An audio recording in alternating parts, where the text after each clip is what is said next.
Hello, bienvenue dans cette vidéo, je suis avec Pascal de Sutter. Si vous procrastinez dans votre relation amoureuse, dans les rencontres, vous êtes célibataire, vous êtes derrière vos écrans, vous êtes à la bonne place, on va vous révéler des astuces pour passer à l'action et vous ouvrir enfin à l'amour. Il y a un magnifique message d'espoir, c'est possible, le grand amour, c'est possible, à condition de comprendre quelques éléments fondamentaux que la plupart des gens ignorent.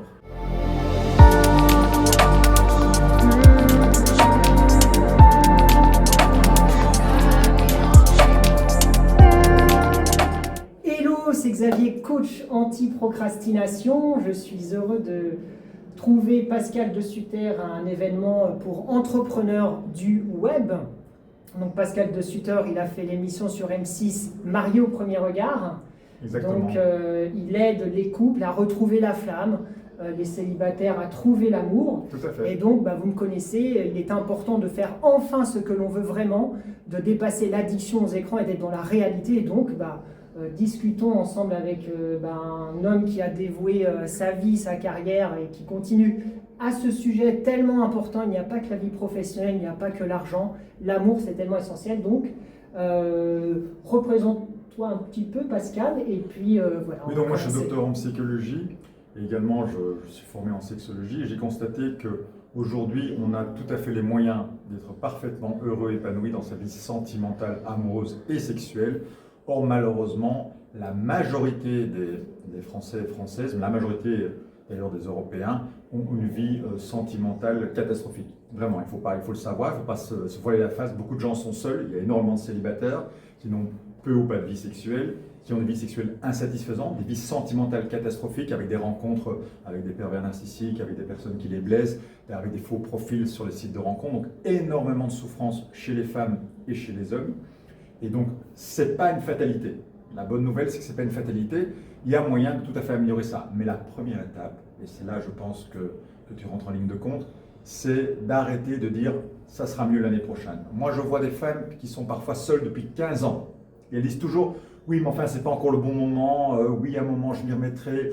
Je ne suis pas encore prête à aller sur les sites. Je ne suis pas encore prête à sortir. Je ne suis pas encore prête à ouvrir mon cœur parce que j'ai été blessée. » Et ça dure 6 mois. Ça dure 1 an, ça dure 5 ans, ça dure 10 ans, ça dure 15 ans parfois. Et les années passent. Il faut quand même pas se voiler la face. Pour les femmes et pour les hommes, c'est de plus en plus difficile, plus on arrive en âge. C'est plus facile à 30 ans de faire une rencontre sentimentale que forcément à 60 ans ou à 70 ans. C'est possible à n'importe quel âge, mais il y a toujours un espoir. Mais vraiment, c'est important que vous arrêtiez de dire « je peux le faire demain, je peux le faire la semaine suivante ». Je pense qu'il y a un moment, il faut vraiment débloquer quelque chose parce que beaucoup de célibataires ont une vie hyper chargée. Ils sont occupés par leur travail, parfois par leurs enfants, par toutes sortes de choses, par leurs amis. Ils sont, j'appelle les célibataires hyperactifs. Et il n'y a plus de place pour une nouvelle relation. Et effectivement, ils sont devant leurs écrans, ils regardent Netflix, ils regardent des séries tous les soirs, ils mangent des chips, au lieu de se mettre dans la dynamique pour faire une nouvelle rencontre. Et pour ça, effectivement, tu es le plus grand expert pour pouvoir combattre la procrastination, c'est-à-dire de ne pas reporter toujours l'action qui va faire que vous allez rencontrer le grand amour. La bonne nouvelle, c'est que le grand amour, tout le monde, à n'importe quel âge, même en situation de handicap, même si vous avez une maladie chronique, même si vous avez un surpoids, peu importe la personne que vous êtes, il y a, comme on dit, chaussure à votre pied. Donc, il y a un homme, il y a une femme qui vous attend quelque part pour une belle histoire d'amour. Mais il faut absolument, grâce aux techniques que tu proposes, débloquer cet auto-sabotage qu'est la procrastination. C'est quoi la procrastination? C'est une espèce de drogue, selon moi, tu m'en parlerais mieux que moi, qui fait qu'on se nourrit de ça parce qu'on a peur de passer à l'action. On a peur de faire une mauvaise rencontre. On a peur d'être encore déçu. Et donc, on se réfugie en disant « oh, il n'y a pas d'urgence, je vais d'abord me poser, je vais d'abord faire autre chose ». Et c'est un piège. Parce qu'à ce moment-là, le temps passe, et plus le temps passe, plus c'est difficile. Je vous assure que c'est plus difficile de retrouver l'amour après 10 ans de séparation qu'après 10 jours ou 10 mois. Donc effectivement, c'est important de dépasser ce stade d'auto-sabotage, de procrastination qui vous empêche d'avoir la vie amoureuse, sentimentale et sexuelle, si vous le souhaitez, de qualité. Or, je le répète, chaque femme, chaque homme qui a envie, qui a l'intention, et c'est important de voir l'intention, qui a l'intention d'avoir une vie sentimentale, une vie amoureuse, une vie sexuelle de qualité, c'est possible. Mais une étape indispensable, c'est trouver des moyens, des techniques pour enfin sortir de cette fichue procrastination qui fait que vous reportez toujours quelque chose qui devrait se faire maintenant. Yes, merci beaucoup Pascal, c'est super inspirant. De mon côté, comment moi j'ai procrastiné dans ma vie amoureuse, c'est qu'en fait, je ne me pensais pas assez bien. Je ne suis pas assez riche, ma maison elle n'est pas assez belle, j'ai pas assez de qualité, je gagne pas assez d'argent. Donc du coup, forcément, j'entreprends rien, j'ose pas parce que je ne suis pas encore assez bien. C'est pas encore assez bien. En fait, je me disais à moi-même, je ne suis pas encore digne d'être aimé, et c'est une grande violence faite envers soi parce que finalement, l'amour n'a pas de condition. Vous élevez un enfant, vous êtes censé l'aimer sans condition. Et nous sommes censés nous aimer sans condition. Or, pour un certain nombre d'entre nous, il est difficile de nous aimer en réalité, de nous accepter dans toute notre humanité. Nous voulons nous accepter quand tout va bien, quand nous avons des petits succès, mais pour nos parties plus difficiles, plus procrastinantes, bref, nos ombres, et ben là on ne s'aime pas, on s'en veut, ou on en veut aux autres. Et effectivement, si on ne s'aime pas soi-même, on fait quand même beaucoup aux autres ce qu'on se fait à soi-même. Si on se juge beaucoup, on juge les autres aussi. Parce que nous, c'est pas assez bien, mais les autres aussi, ils sont pas assez bien. Et donc, c'est un cercle vicieux. Et voilà, l'amour n'a pas de condition. Mais c'est à nous de le décider. Quand est-ce qu'on va décider que, bon, ok, oui, je suis pas parfait, je décide de m'aimer. Les autres ne sont pas parfaits. Ils ne seront jamais parfaits, ils ne seront jamais comme moi je veux qu'ils soient. Donc il faut accepter, heureusement, l'altérité, la différence, accepter, et c'est dépasser son égocentrisme. Ah, moi je veux qu'on m'aime comme ça, moi je veux ça, je veux ça. Oui, mais l'autre existe en fait. Tu ne peux pas attendre que l'autre... C'est de l'égocentrisme, c'est pas possible. L'autre est différent, il a son rythme, ses envies, bref, c'est névrose comme tout à chacun. Donc, s'accepter soi, je ne suis pas parfait et digne d'être aimé. Et l'autre, c'est pareil. Il n'est pas parfait et digne d'être aimé. Parce que l'amour ne fait pas attention aux classes sociales ou au porte-monnaie. Tout le monde peut trouver l'amour à n'importe quel niveau socio-économique et tout ça. La bonne nouvelle, c'est qu'effectivement, il n'est pas nécessaire de vraiment s'aimer absolument. Ce que je sais pour certains d'entre vous, certains qui nous écoutez, c'est difficile de s'aimer inconditionnellement, c'est difficile d'aimer ses défauts, c'est difficile de s'aimer malgré un surpoids, malgré une différence, malgré son grand âge, malgré toutes sortes de problèmes. Mais grâce, je pense, à ta méthode qui travaille sur la procrastination, on peut même avancer dans la vie de manière imparfaite, même en ne s'aimant pas parfaitement. Et ça, c'est génial, c'est une bonne nouvelle, c'est qu'il y a moyen de rencontrer quelqu'un, il y a moyen de rencontrer l'amour, même si soi-même, on n'est pas encore capable de pleinement s'aimer. Et ça, je trouve que c'est quand même très encourageant, c'est de vous dire, on ne vous demande pas d'être géniaux, d'être parfait. On vous demande simplement de poser des actes concrets, notamment en suivant ce que tu proposes, pour pouvoir débloquer cette procrastination qui vous maintient dans cet état et enfin vous ouvrir à l'amour. L'amour, il est là, il vous attend. L'univers vous propose de rencontrer quelqu'un de bien. Cette personne existe déjà. À vous de décider ce que vous voulez. C'est ça. Parce que le prétexte du travail on peut se servir du travail sur soi par peur de l'intimité, parce que c'est engageant. Aller sortir, oser parler aux inconnus, oser révéler son attrait, ça peut faire très peur, peur d'être rejeté. Et le travail sur soi peut être une excuse à affronter, à assumer son désir, à assumer son besoin, son envie et aller de l'avant. Voilà, le travail sur soi, c'est dommage de s'en servir pour dire oui, mais moi je dois prendre soin de moi, je dois me réparer. Oui, parfois, et ça peut être nécessaire un certain nombre de temps, mais attention de ne pas se réfugier dedans et de tomber dans l'anorexie affective, parce qu'on se donne raison. Ah mais oui, mais moi je ne veux pas me remettre en couple, parce que quand je vois tous les couples autour de moi, ça ne va pas. On prélève dans la réalité ce qui donne raison à nos croyances. C'est dommage, l'abondance amoureuse, elle est possible. C'est tellement, rien dit oui, ça sera un plus, ça sera une cerise sur le gâteau. Mais c'est beaucoup plus qu'une cerise sur le gâteau. Enfin, l'autre n'est pas une cerise, je suis désolée. C'est tellement, ça donne de la confiance, de la sécurité affective, des connexions intellectuelles, émotionnelles, de la force. C'est une expérience extraordinaire, tellement nourrissante. Enfin, je vais vous partager quelque chose, c'est que j'ai travaillé un moment dans une partie de ma carrière avec des personnes en fin de vie, des personnes donc, que j'accompagnais dans leur décès.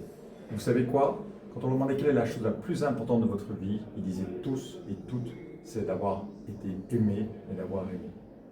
Tout le reste, avoir eu une belle maison, une belle carrière, c'est secondaire. Le jour de la fin de votre vie, vous vous poserez la question, est-ce que j'ai suffisamment aimé et été aimé? Donc je pense que n'attendez pas d'être à ce moment-là, à la fin de votre vie, pour vous poser cette question. Yes. Magnifique. Un autre blocage qui pourrait être la procrastination, c'est la dépendance aux écrans. Nous sommes un grand nombre à trop investir notre affectivité et notre sexualité, c'est pas un tabou, dans les écrans, dans le virtuel. Et ça peut devenir un produit addictif parce que voilà, dans le virtuel, tout d'un coup, plein de femmes, plein de chats, plein de possibilités d'intrigues amoureuses. Sauf que, alors, c'est facile, donc, plaisir, plaisir, oh j'en ai plein, je vois plein de choses, plaisir, plaisir. Et là, le cerveau, quand il a trouvé un truc qui donne beaucoup de plaisir, tout d'un coup, il peut dire, je reveux, je reveux. Et là, addiction, parce qu'à un moment donné, l'écran, c'est pas le réel, c'est pas le toucher, c'est pas la connexion émotionnelle. La personne, elle vous zappe comme ça. Comme vous aussi, vous zappez, tout d'un coup, vous changez. Donc, à un moment donné, il faut se poser la question, est-ce que je n'ai pas trop recours à l'écran pour ma vie affective et sexuelle? Et si c'est le cas, de dire attention, parce que le temps passe, et plus on passe trop de temps sur le virtuel, moins on devient compétent dans le réel. Plus on a peur du réel, je verrai demain. Elle me plaît, mais... Et à un moment donné, ça va devenir tellement automatique, vous n'allez même plus voir que les opportunités sont autour de vous.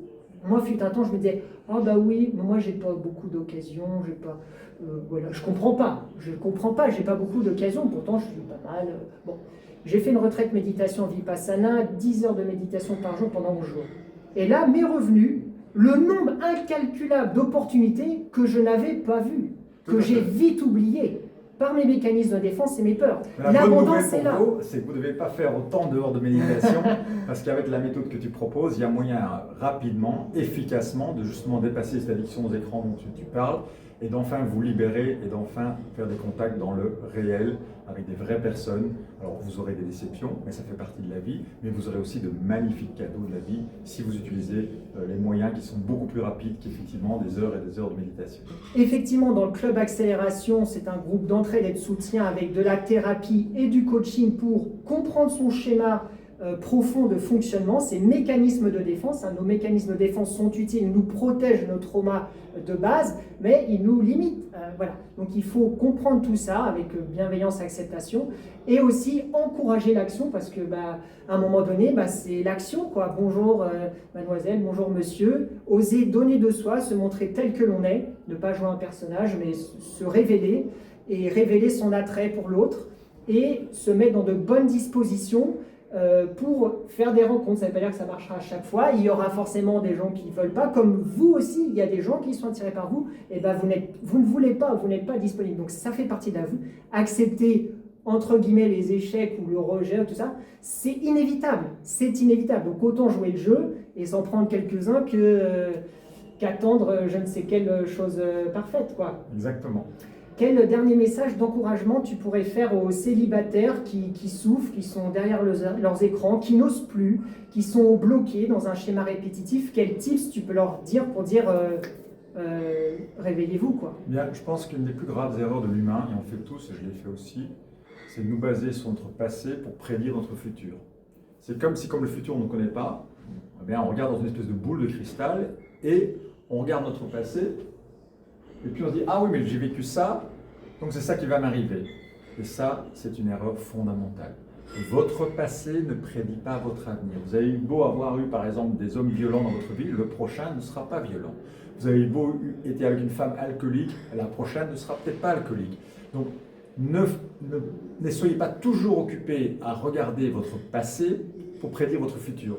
Le futur, vous pouvez le créer. Moi, je crois dans la pensée créatrice. Donc, si vous croyez, en appliquant certaines techniques, que vous voulez sortir de ce marécage de la procrastination, vous allez visualiser un futur qui vous plaît, une rencontre qui vous convient, avec une personne qui vous convient, parce que l'homme idéal pour vous, la femme idéale pour vous, elle existe. L'homme parfait n'existe pas, la femme parfaite n'existe pas, mais la personne qui vous convient, elle existe et elle vous attend, à condition que vous mettez un peu de côté votre passé et vous regardez vers l'avenir.